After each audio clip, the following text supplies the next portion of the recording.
I believe, it's a correct way of looking at lawmaking vis-a-vis implementation of law. Thank you.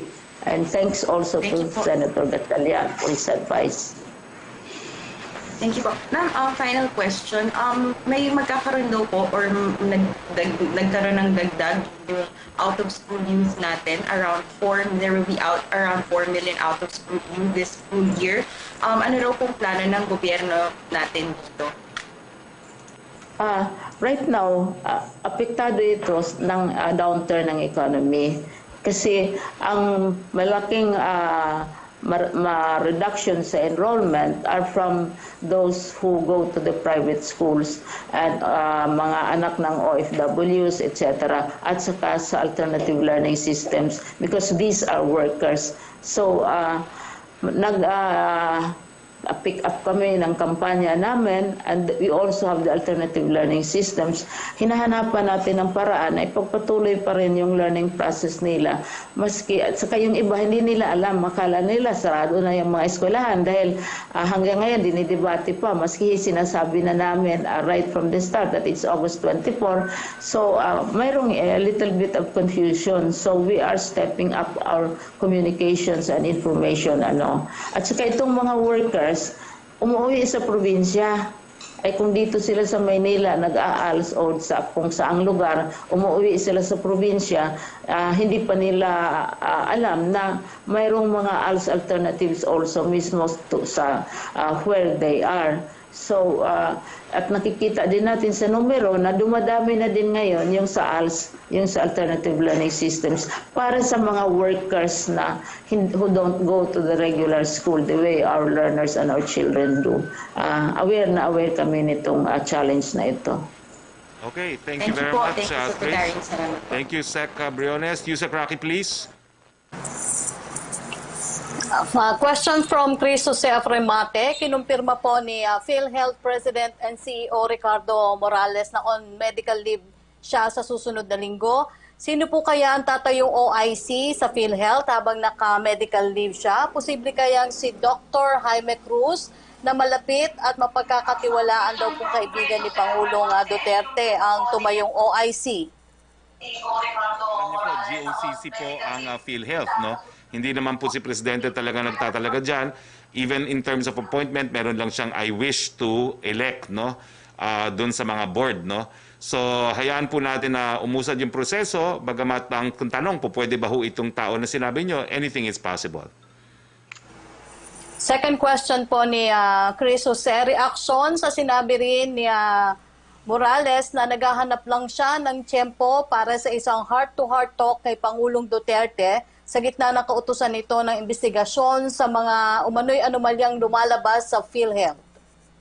Well, bukas naman po ang pinto ng Malacanang para kanino, pero umuusad na po yung investigasyon at sigurado naman po ako na dahil binuo yan ni Presidente, magkakaroon na po yan ng sariling buhay at sariling identity ang task force na yan. Joseph Morong of GMA, thank you, Yusek Roque. Sir, good afternoon po. Sir, first question sa inyo, and this is about the Russian vaccine. Yung Gamaleya, you're talking about the Sputnik, no? And then you mentioned I'm interested about the mechanics because you mentioned some clinical trials that will also involve Filipinos. Paano yung mechanics niyan, sir? Sining isasama natin ng mga Pilipino? And then yung pong sinabi nyo na May 2021 yung earliest time, this is really an actual commitment from the President na talagang makikita natin siya na i-vaccinate. And this is not just a metaphorical expression of support to Russia, sir. Well, the May 1 is when the PSG may allow him, pag natapos na po lahat ng mga test na kinakailangan gawin dito sa Gamaleya vaccine. Although ang sinasabi ko nga, baka mayroon pang ibang mauna kasi marami na pong nasa third phase of clinical trials at matagal na po silang nasa third phase. No? So there's a possibility na mas mauna pa yung iba. As far as the President is concerned, ang tanong niya, pwede ba ako magpabakuna more than once? No? Ang sagot po initially, isa lang po siguro kasi nga titignan natin kung ano yung pinakamabisa at pinakaligtas. No? So it's not a metaphorical statement. He's willing to undergo it.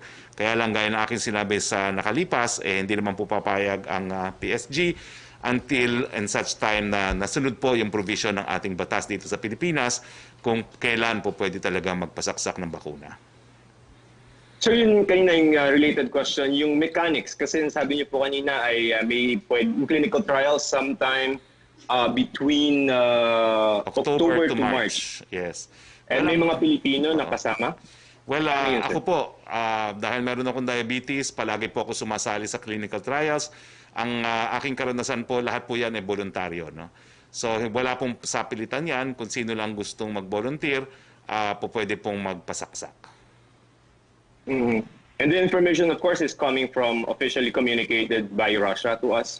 Yes, nagkaroon po ng pagpupulong sa bahagi po ng Gamaleya at ng isang komite na nandun po ang Department of Science and Technology at kung hindi po ako nagkakamali, nandun din po ang DOH. Okay. Sir, question is to you and to Secretary Galvez. Sir, okay, you've been mentioning yung mga projects of the government as far as yung COVID response natin is concerned. But how do you address na parang yung situation on the ground, perception on the ground on the public is that parang we're not under control because you're seeing hospitals that are being filled, mga pagod na mga hospital healthcare workers. So sir, how do you address the disparity between what the government is saying and what the people are actually feeling on the ground? Alam nyo, transparent naman po tayo rito. No? Nung mga panahon na nasa danger level ang ating hospital capacity, kinilala po natin yan. At kaya nga po pinabigyan naman natin yung ating mga frontliners nang tayo nag-declare ng MECQ. Pero sa ngayon po, mukhang wala na po tayo sa danger zone. At ang sinasabi nga po natin, pagdating ng August 17, mag-i-inaugurate pa tayo ng 250-bed capacity. Now, isa yan po sa dahilan kung bakit pinaliban din ng AITF yung desisyon kung ano maging classification sa Metro Manila at sa karatig na probinsya, kasi pag na-inaugurate na yung 250-bed capacity, mababago na po yung critical care capacity ng Metro Manila.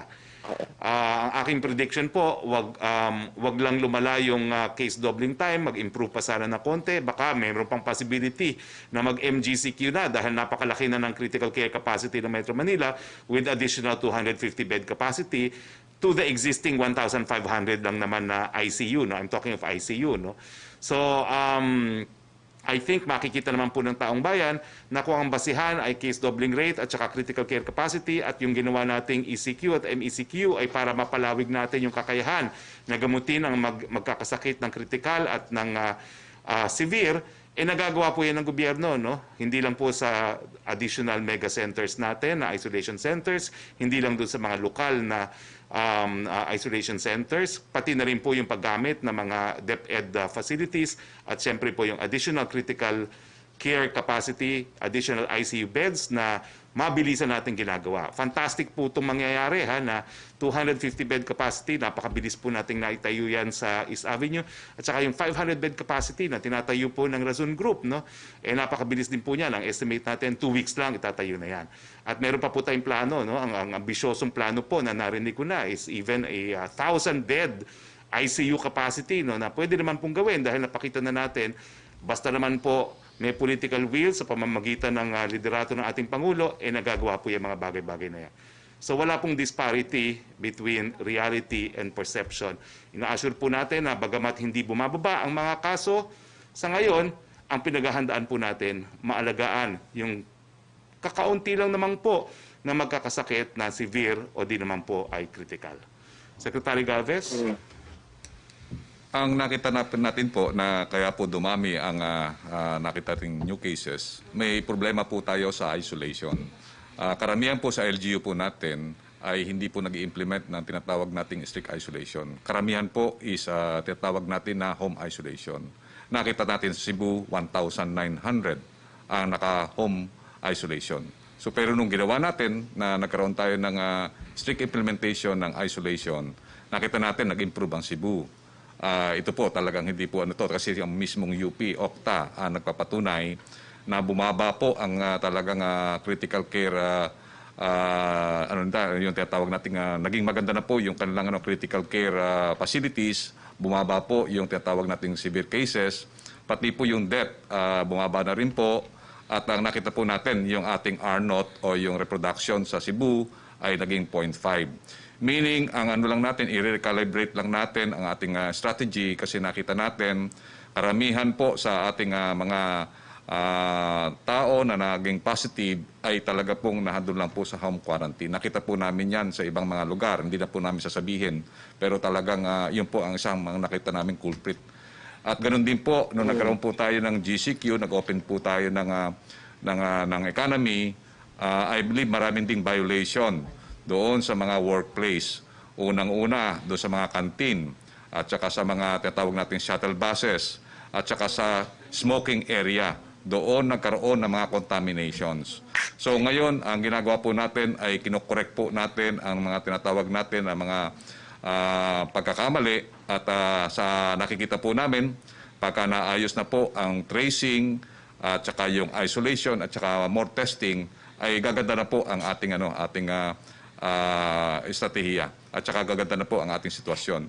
Nakikita po natin ang mga pagkukulang po na ito ay tinatama po natin at ang yung mga tinatawag na mga comment at saka mga suggestions ng ibang health workers at saka mga ibang professionals ay we taking into consideration. So ngayon, kinakalibrate po natin ang ating strategy. At pagka natama po natin to ay magiging maayos na po tayo. So your comment lang, MGCQ ang sabi ni Roque after August 18? Well, let me correct, no? I was just speculating, no? It's a decision of the IATF, pero on the basis of critical care capacity, if we proceed with the inauguration and use of the 250 additional bed capacity, baka po pwede. Kaya lang, yung isa pang factor, no, yung case doubling rate, no? Kinakailangan humaba din yung case doubling rate. Sa ngayon, nasa 9 po, no? Pero ang kinakailangan para sa MGCQ is at least 28 days, no? So, okay, fine. It's remote possibility, pero magkakaroon ng tremendous improvement pagdating po sa critical care capacity. So we extend MCQ, sir? I've already said it's unlikely unless Congress provides for ayuda because the President said so. Yan naman po, hindi ko pinangungunahan ng IATF, pero sinabi po talaga yan ng Presidente. No? Unless we find out that Bayanihan 2 will provide for ayuda, in which case, why not? No? Pero yun pong issue sa paano natin papakainin yung mga taong hindi po pwede magtrabaho for the next 2 weeks. At 1 month na silang hindi po nagtatrabaho. Yes, sir. Last question for Secretary Briones, just a little bit. Kung okay lang. Sige na nga. Sir, hi ma'am. How are you? Ano? Yeah, ma'am. Sabi niyo payag kayo sa 50%. Paano po yung mechanics doon? Will we have mga hospital beds there? And then, paano po yung pag-provide services doon? And how do we select the schools that will be used as quarantine facilities? Kami mismo sa department, may standards kami kung which schools are appropriate for quarantine or isolation.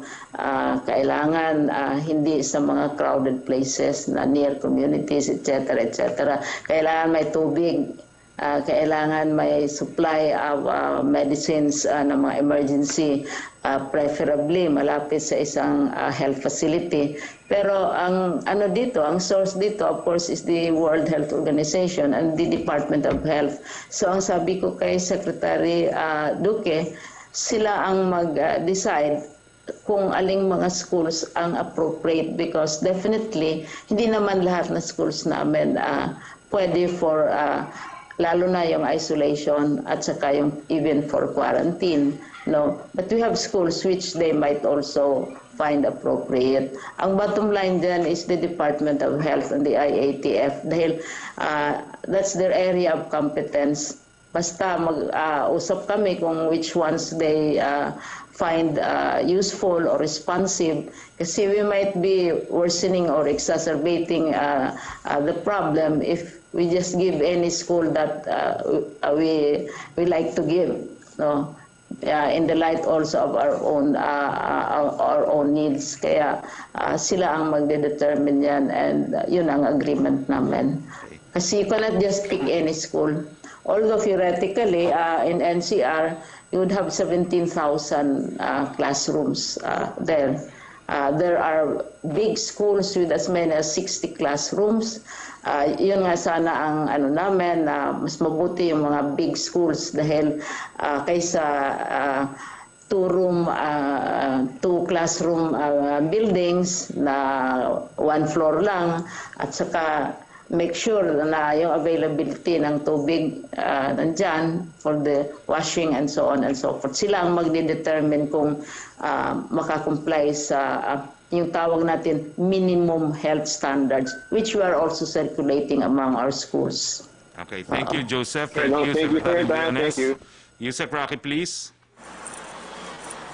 Secretary Roque, questions from Tina Mendez of Philippine Star on secretaries deputized to cities, provinces. Do they have the power to counter the decision of respective mayors or governors? When it comes to dealing with COVID-19, what are the problem areas that need to be addressed, which cannot be done by LGUs or implemented by mayors, governors? Ay wala naman po, no? Dahil wala naman pong mandato ang IAT, ang mga kabinete na susuporta lang sa mga local government units. Having said that, ang tanging pangulo lang po ang exercising supervisory powers over the mayors. So kung talaga may problema po, it will require presidential intervention. Pero yung mga big brothers nga po at big sister na sinasabi ni Secretary Galvez, suporta lang po kami sa mga lokal na pamahalaan. Sila pa rin po ang mamumuno sa kanilang mga syudad at munisipyo. Question from Virgil Lopez of GMA News Online for Secretary Roque. There is mounting skepticism about the effectiveness and safe Russia-made COVID-19 vaccines since clinical trials were not yet complete. Will the country's participation in the clinical trials help overcome those doubts? Definitely po, at ang napagkasunduan naman po ng Gamaleya at ng ating DOST at DOH, magkukonduct talaga sila ng stage 3 clinical trial dito, funded by the Russians. No? Pero tayo po, meron din po tayong gagawin on our own. Ito po ay separate study pa na gagawin ng DOST na popondohin din po ng DOST. Opo. Question from Virgil Lopez pa rin for Secretary Briones. Ito po yung tanong ni Virgil. Nag-viral po ang grammatical error ng sa isang grade and English lesson na umere po sa DepEd TV. Ano ang ginagawa ng DepEd to ensure and guarantee that the learning materials that will be rolled under the learning continuity program are error-free? Lesson na umere po sa DepEd TV. Ano ang ginagawa ng DepEd to ensure and guarantee that the learning materials that will be rolled under the learning continuity program are error-free? Na-trace na namin yung anong nangyari sa dry run na yon. Ang material galing sa aming curriculum group. Tapos, in-input ng aming mga technical people. Nagkaroon doon ng error sa pag-transfer at saka sa pagkopya. So, nalalaman na namin.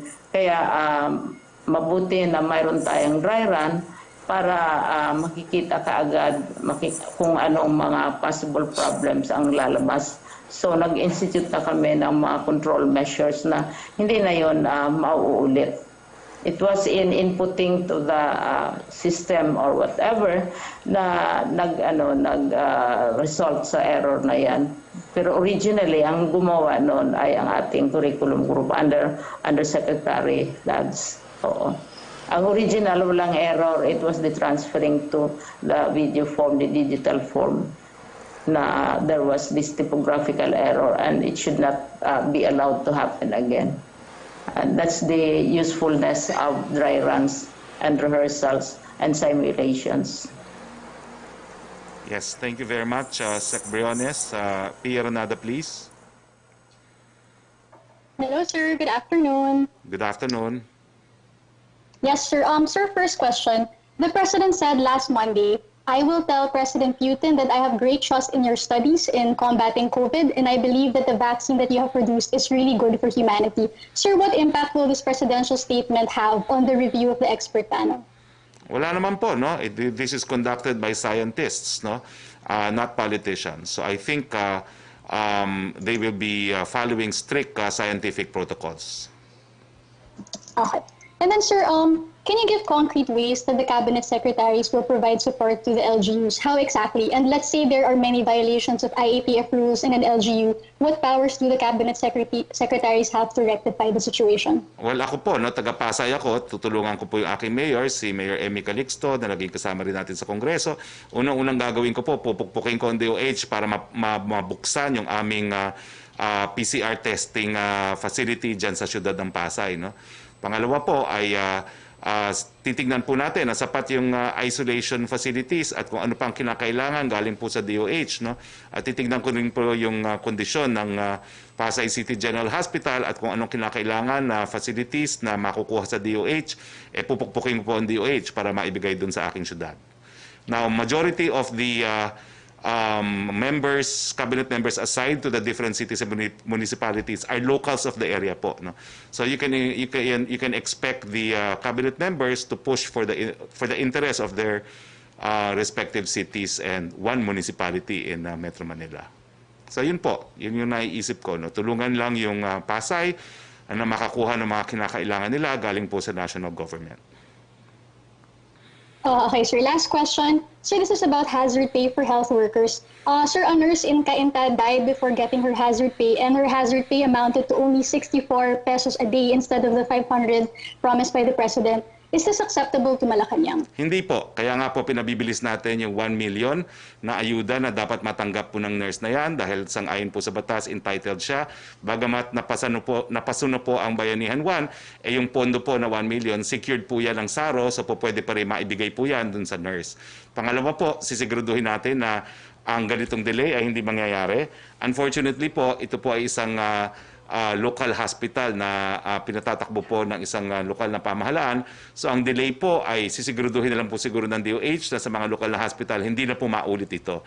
Pagdating naman po dun sa halaga, talaga naman pong iba-iba kasi yung kakayahan ng mga local hospitals kung magkano ang hazard pay na maibibigay nila.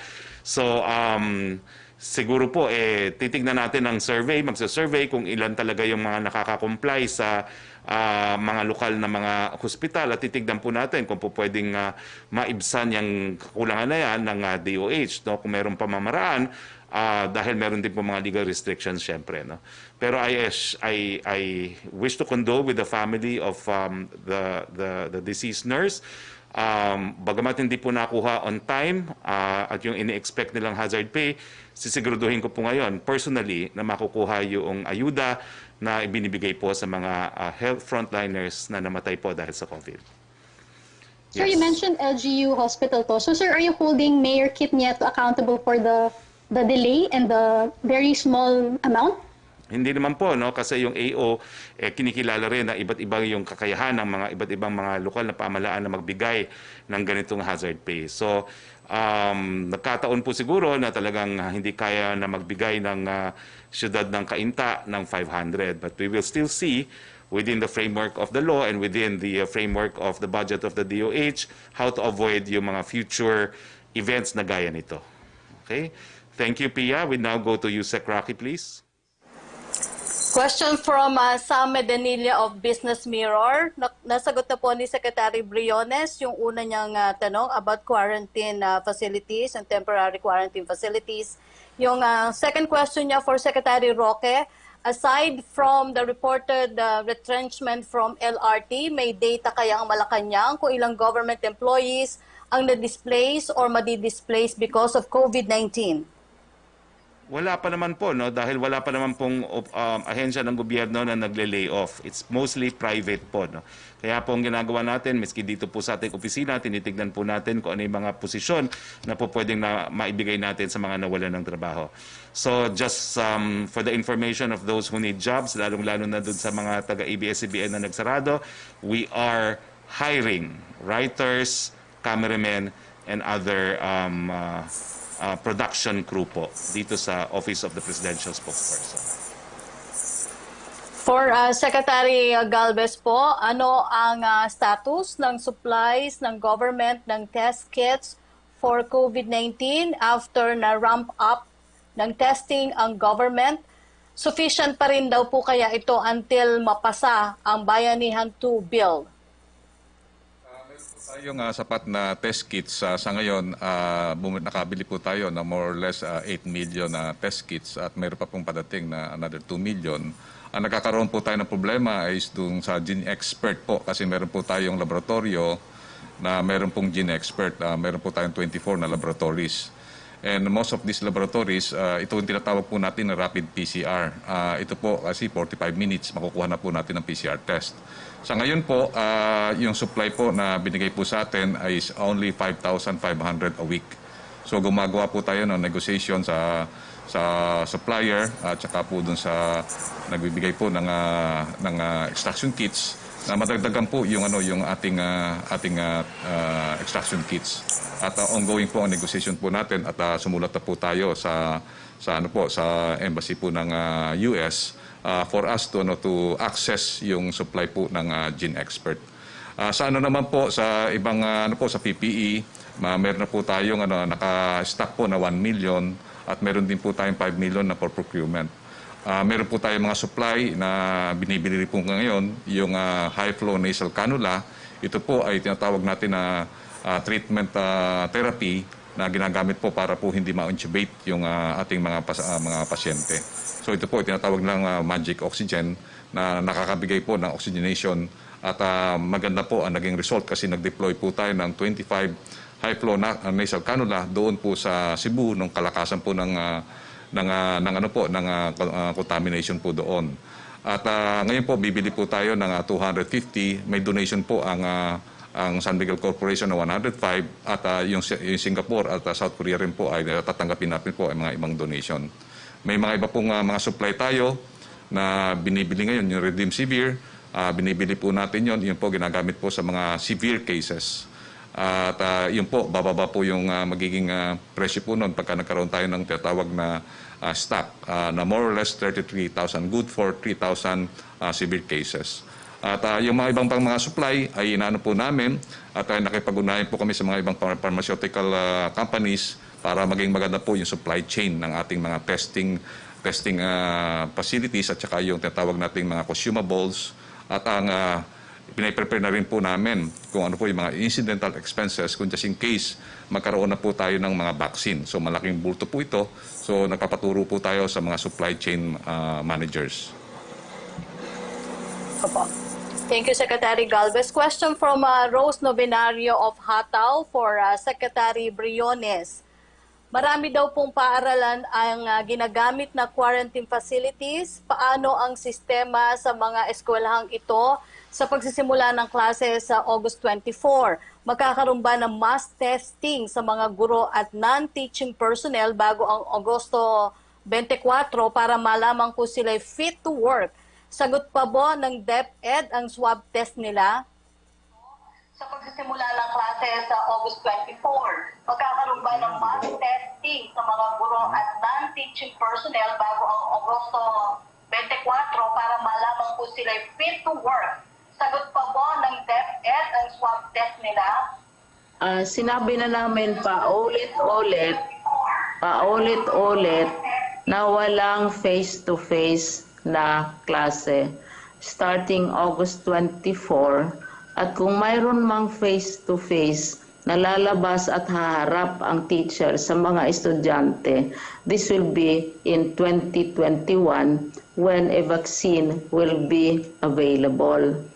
Kaya yung August 24 natin na pinalabas namin sa ilang memorandum na at ilang circular na ay walang face-to-face.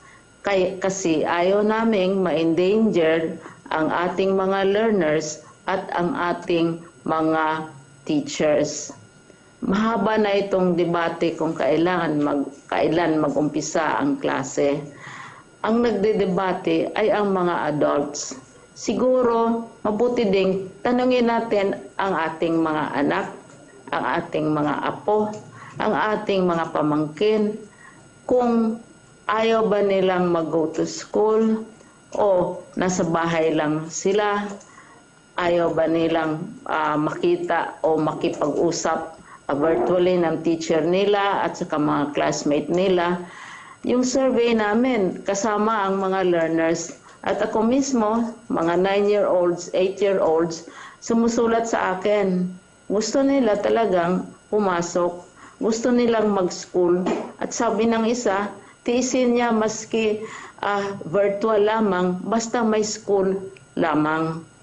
Kasi mag-lose ka ng 1 year ng walang pag-aaral ng bata, ay that's equivalent already to 2 years of loss na iiwanan ng ating mga bata. At ayaw natin yang mangyayari. At sila mismo, mga bata, karamihan na aming na-survey at natanong during the enrollment period, gusto nila talagang mag-aral sila. Mayroong iba, gusto nila ang teacher ang magturo. Mayroong iba, gusto nila na ang mother ang magturo.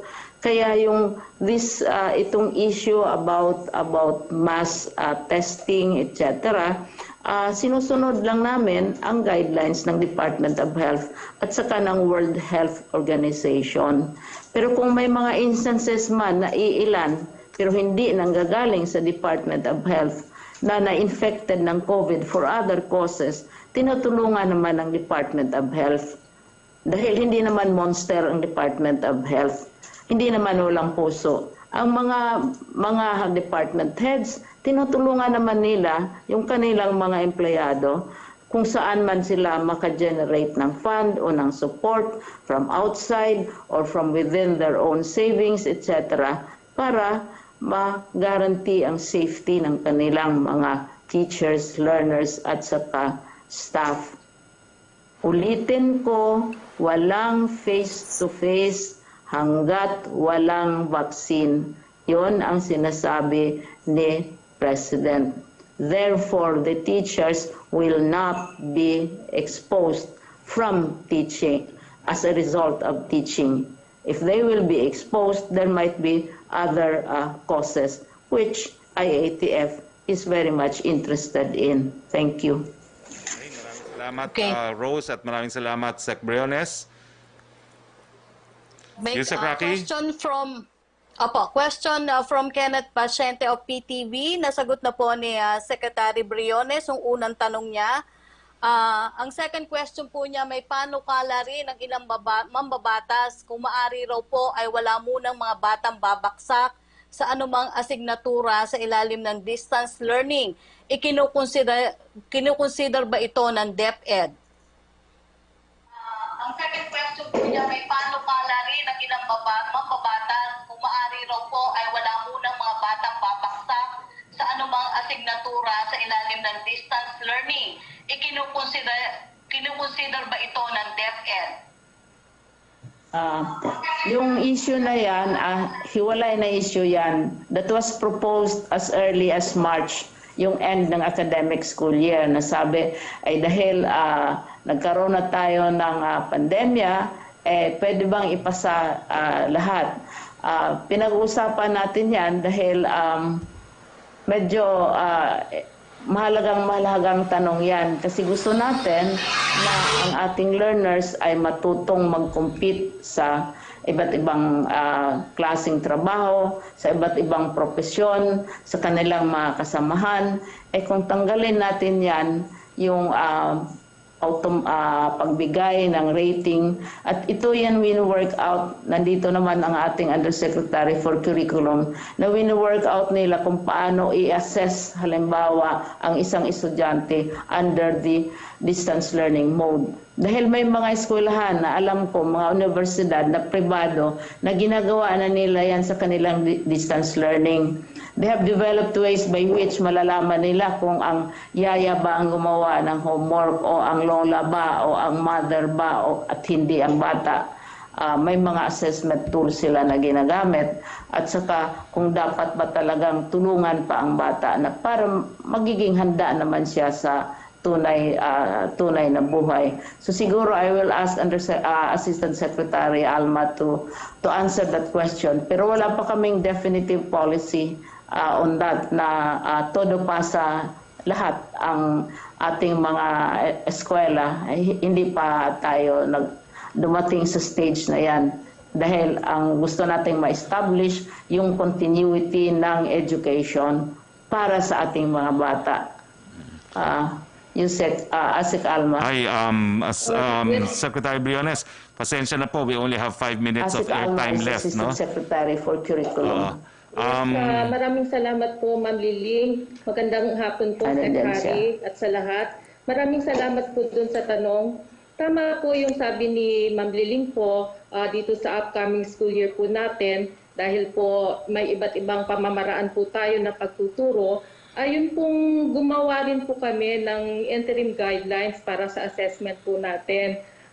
Ito po, kinukonsulta po namin ang ating RDs, at pagkatapos po ay ito po ay iprepresent po namin sa Execom.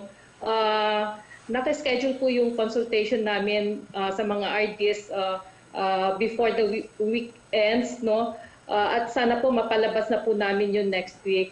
So ang mahalaga po ay kung ano man yung policy po natin sa assessment, ay mapapakita nito yung holistic assessment at saka authentic assessment na ginagawa ng mga bata.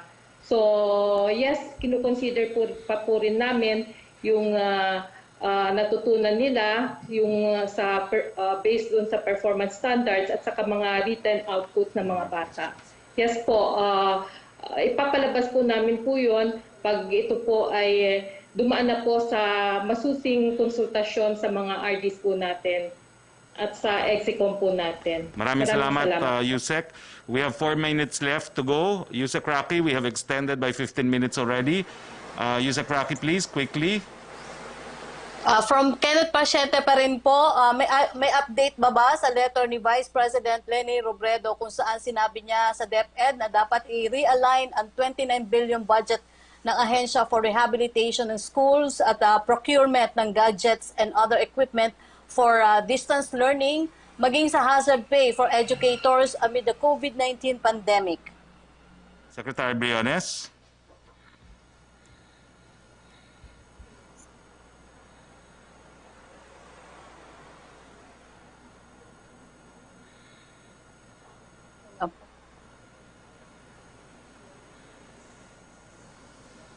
Nawala ata si Secretary Briones. Secretary Briones. Yes, thank you for the question. We cannot make very significant policy realignment sa budget without consulting the Department of the Budget and Management. At saka, mayroon namang in many instances, nababayaran naman ang hazard pay. We have been paying hazard pay even before COVID. For teachers who are in places na malayo ang sasakyan o malayo sa mga urban centers, etc. May standards kasi yan for the payment of, ang tawag nga dyan, in the case of teachers, hindi lang ordinaryong hazard pay, kundi special hazard pay pa, special hardship pay. So, binabayaran naman yan. We have been paying special hardship pay for teachers who have to make sacrifices. So, hindi naman natin kailangan i-balance natin yung need for facilities, and at the same time to take care of our teachers whom we are already taking care of. We provide for these special difficulties that they undergo in very different and special places. Hindi naman lahat exposed sa hazards na sinasabi ninyo. Halimbawa, sa mga zero COVID, so the risk there would probably be very minimal. You have islands, you have mountain schools, you have places na zero talaga isang buwan na, walang bagong cases. And you have places na they've never even heard of COVID. We have an island which started its opening its schools June pa dahil ready na sila, and they did not totally appreciate what the problem was all about since they don't have COVID at all. So, may standards yan, may policy yan. Hindi natin sasabihin everybody gets hazard pay, but rini-review yan only in consultation with the Department of Budget and Management. Thank you very much, Secretary Briones. So, okay, we have 2 minutes left. Yusek Roque. Opo, yung question ni Jaiwa Bernardo of ABS-CBN News Online, nasagot na po ni Secretary Briones about face-to-face classes at saka yung quarantine facilities until December. Yung tanong din po ni Ace Romero na sagot na ni Secretary Roque about Russian vaccine, and Celerina Monte na tanong na po ni Joseph Morong. Ito na lang po kay Julie Aurelio po. Question for Secretary Roque, Dr. Nina Gloriani, Chair of Philippine Vaccine Expert Panel, says priority for Phase 3 clinical trials will be given to people aged 18 to 59 and are at high risk of COVID-19 infection, including health workers and contacts of COVID-19 patients. Elderly and immunocompromised people may be included later, but their participation would depend on the results of the priority group. Will President Duterte still push through with his intention to be the first to be vaccinated, even he is not among the qualified priority group for the clinical trial? Well, yan po sinabi ni Presidente, yan naman po ay bilang pagbigay ng assurance sa taong bayan na hindi naman siya papayag na pasaksakan ng bakuna ang kanyang mga kababayan kung hindi po ito ligtas. So, I don't think one person constituting an exception to instill confidence will actually violate any law. But in any case, tama ba naman po si Doktora, susundin po natin yung priorities na matagal na pong in place kapag meron na nga po tayong bakuna. So time is up. I would like to thank Secretary Galvez, Secretary Ling Briones and her undersecretaries, Yusek Roque, and the members of the Malacanang Press Corps. Again, sa ngalan po na ating Presidente, Rodrigo Roa Duterte, ito po ang inyong spokes Harry Roque, nagsasabi, ingat po tayong lahat. Good afternoon, Philippines.